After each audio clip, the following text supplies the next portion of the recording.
샬롬. 오늘도 하나님 말씀 앞에 나오신 여러분 환영합니다. 우리 함께 기도하도록 하겠습니다.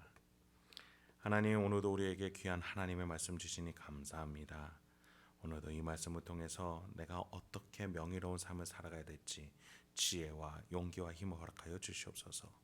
하나님의 자녀답게 오늘도 풍성하게 살아갈 수 있도록 오늘 말씀 가운데 깨닫게 하여 주시옵소서. 예수님의 이름으로 기도했습니다. 아멘. 오늘 함께 살펴볼 말씀은 마태복음 8장 14절에서 22절까지입니다. 마태복음 8장 14절에서 22절까지 함께 살펴보도록 하겠습니다.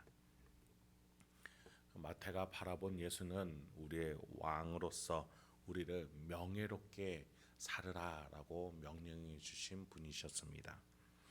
그중 하나, 명예로운 삶으로의 방향 하나가 바로 병에서의 치유였습니다. 하나님의 자녀는 하나님의 집에서 생명을 누리며 더 이상 질병에 묶여 아파하지 않기 때문입니다. 그렇습니다. 우리가 일생에 아프지 않을 수는 없죠. 그러나 분명한 것은 하나님의 자녀로서 병이 낫고 생명을 누리게 된다라는 놀라운 확증이 성경에서 약속해주고 있다는 겁니다. 그것을 통해서 다시 병에 걸릴지라도 우리는 그 병을 오히려 정복하고 그 병을 다스림으로써 천국을 맛보게 된다는 것입니다. 야고보서 5장 15절에 믿음의 기도는 병든 자를 구원하리니 주께서 그를 일으키시리라. 혹시 죄를 범하였을지라도 사하심을 받으리라 라고 우리에게 가르침을 주면서 병든과 죄의 연관관계 속에서 죄사함과 치유라는 구원과 천국을 우리에게 소개해 주기도 했습니다. 그렇다면 본문 한번 살펴보죠. 14, 15절입니다. 예수께서 베드로의 집에 들어가사 그의 장모가 열병으로 앓아 누운 것을 보시고 그의 손을 만지시니 열병이 떠나가고 여인이 일어나서 예수께 수종 들더라. 예수님의 가버나움 근처에 있었던 베드로의 집에 예수님이 계셨습니다. 예수님이 부르시니 배와 그물을 버려두고 예수님을 따랐던 베드로였죠. 그런데 그의 가족 장모가 열이나 앓아 누웠고 그것을 예수님도 알게 되셨습니다. 가족을 버려두고 예수님을 따른다는 것은 우선순위의 문제이지 결코 가족을 내팽개치라는 말은 아닙니다. 이에 예수님은 베드로의 집에 있던 장모의 손을 어루만지시면서 베드로의 장모가 병의 나음을 얻을 수 있도록 하셨습니다. 여인은 열이 떨어지자 예수 그리스도 때문에 자신이 나은 것을 알게 되고 수종을 들게 됩니다. 그렇습니다. 예수 그리스도를 만나게 되면, 그분을 창조주요 나의 왕으로서 만나게 되면 그분을 모시기 마련입니다. 주인으로 섬기기 마련입니다. 여러분에게 예수님은 왕이자 주인이십니까? 아니면 어떤 분이십니까? 과연 여러분은 예수님을 만난 분이십니까? 여러분의 심령 가운데에 예수님이 어떤 분인지 다시금 돌아보시길 바랍니다. 16절부터 17절입니다. 저물매 사람들이 귀신 들린 자를 많이 데리고 예수께 오거늘 예수께서 말씀으로 귀신들을 쫓아내시고 병든 자들을 다 고치시니 이는 선지자 이사야를 통하여 하신 말씀에 우리의 연약한 것을 친히 담당하시고 병을 짊어지셨도다 할을 이루려 하심이더라. 그 날에, 그러니까 베드로의 장모를 고치고 나서 해가 저물었을 때에 귀신 들린 자들이 모이게 되었습니다. 예수님이 또 다른 초자연적인 능력으로 그들을 고치거나 귀신 내쫓으신 것이 아니었습니다. 말씀으로 하셨다라고 마태는 기록해주고 있습니다. 여러분, 예수님이 광야에서 40일 동안 금식하시면서 마귀에게 시험당하실 때 어떻게 마귀를 물리치셨습니까? 바로 하나님의 말씀이었습니다. 모든 인류가 예수님처럼 따라할 수 있도록, 예수님은 초자연적인 능력이 아니라 하나님의 말씀을 믿고 선포함으로 마귀를 물리치게 해주셨고, 그에 따라서 모든 사람은 하나님의 말씀을 믿음으로써 사단 마귀를 떠나보내게 할 수 있었던 겁니다. 오늘 본문 속에서도 예수님께서는 말씀으로 귀신을 쫓아내십니다.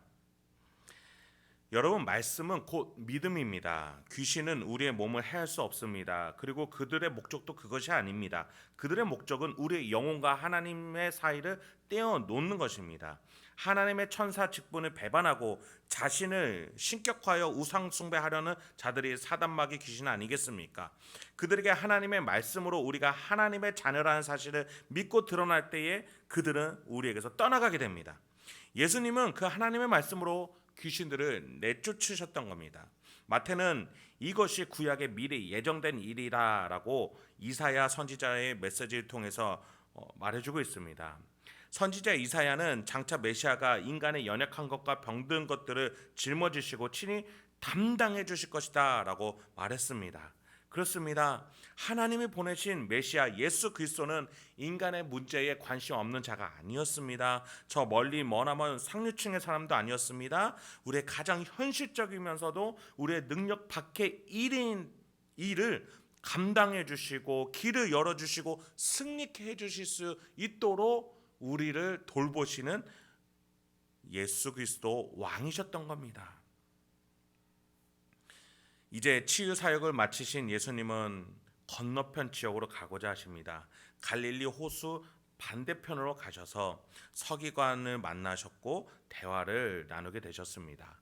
18절부터 20절입니다. 예수께서 무리가 자기를 애워싸는 것을 보시고 건너편으로 가기를 명하시니라. 한 서기관이 나와 예수께 아뢰되 선생님이여 어디로 가시든지 저는 따르리이다. 예수께서 이르시되 여우도 굴이 있고 공중에 새도 거처가 있으되 인자는 머리 둘 곳이 없다 하시더라. 예수님은 자기 자신을 인자, 그러니까 인간과 같이 고통을 느끼고 감정을 가지고 있으며 슬픔을 느낄 수 있는 한계가 많은 인간이라고 표현하십니다. 여러분, 예수님은 나병 환자를 치유하실 때에 제사장에게 조용히 갈 것을 명하셨죠.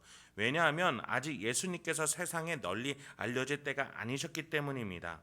지금도 마찬가지로 예수님은 사람들이 모이기 시작하니 타 지역으로 가셨죠. 그런 가운데 서기관에게 자신을 인자다, 예수님을 따르겠다라고 말하는 서기관에게 나는 인자다, 안전한 처소가 있는 자가 아니다라고 설명하시는 겁니다. 그럼에도 불구하고 따르겠느냐라는 것이죠. 왜 그러셨을까요? 여러분, 예수님을 따른다는 것은 이 땅에서의 거처를 마련하는 것이 아니기 때문입니다. 이러한 메시지는 예수님을 따르는 모든 자들에게 동일한 메시지였습니다. 21절부터 22절입니다. 제자 중에 또 한 사람이 이르되 주여 내가 먼저 가서 내 아버지를 장사하게 하옵소서. 예수께서 이르시되 죽은 자들이 그들의 죽은 자들을 장사하게 하고 너는 나를 따르라 하시니라. 왜 예수님을 따른다는 것은 이 땅에 안전한 처소, 머리 둘 곳을 마련하는 것이 아닐까요? 바로 하나님 아버지를 향하여 가는 길이기 때문입니다. 우리가 이 땅에서 삶을 마쳤을 때에 다시 우리가 눈을 뜨고 심판대를 건너가 이 땅이 하나님의 나라가 되어 있는 것을 우리는 보고 그 천국에서 하나님 아버지와 영원히 삶을 누리게 될 것입니다. 그래서 그 길을 가는 데에는 하나님 아버지보다 더 소중한 것이 없다라고 예수님은 설명해 주시는 겁니다. 물론 나의 친족의 장례식을 치르는 것은 윤리적으로 합당합니다. 근데 오늘 대화 속에서 서기관에게 하신 말씀은 하나님보다 우선시할 것은 없다라고 말씀해 주시는 겁니다. 그런 점에서 22절에서 영적으로 죽은 자들이 죽음을 애도하겠지만 생명의 부활로 향하여 가는 자는 죽음에 관해 슬퍼할 이유가 없다라는 의미로 말씀하셨던 겁니다. 말씀을 마치도록 하겠습니다. 병을 치유하시고 귀신을 내쫓으시면서 왕으로서 이 땅에서 그 어떠한 우선순위보다도 하나님 아버지를 향해 나아갈 것을 말씀하신 예수님이셨습니다. 그러나 예수님은 이 땅에서의 왕이 아니라 인류의 왕이 되고자 하셨습니다. 인류를 데리고 하나님의 나라로 가자라고 이끌고 가고자 우리에게 왕으로 오신 분이십니다. 그런데 자꾸 우리는 예수를 따른다라고 하면서 이 땅에서 머무르려고 합니다. 그 신앙을 가지고 이 땅에서 나의 머리 둘곳, 나를 우상시하려고 합니다. 나를 높이려고 합니다. 예수님은 하나님 아버지가 계신 천국을 향하여 믿음의 삶, 명예로운 삶을 살아내라고 오늘도 말씀하고 계신 것이죠. 그래야 할 때 마지막 날에 하나님의 집이, 하나님의 천국이 이 땅에 임할 때에 그 집에 함께 들어갈 수 있다라고 하시는 겁니다.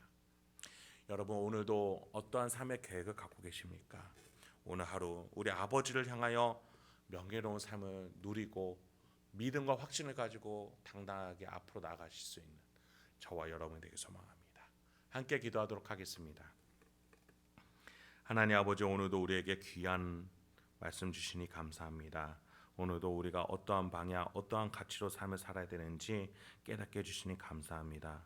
오늘 하루 일과 속에서 나의 선택의 기로 속에서 또 갈등 속에서 하나님 말씀이 기억나게 하여 주시고, 그래서 하나님을 향하여 명예롭게 선택하고 말하고 행동하게 하여 주시옵소서. 그래서 오늘 하루도 믿음으로 살아내 이 세상에 나의 둘 것을 향하여 가는 것이 아니라 하나님 아버지를 향하여 나아갈 수 있는 우리 행복한 교회 성도님들과 제가 될 수 있도록 인도하여 주시옵소서. 예수님의 이름으로 기도했습니다.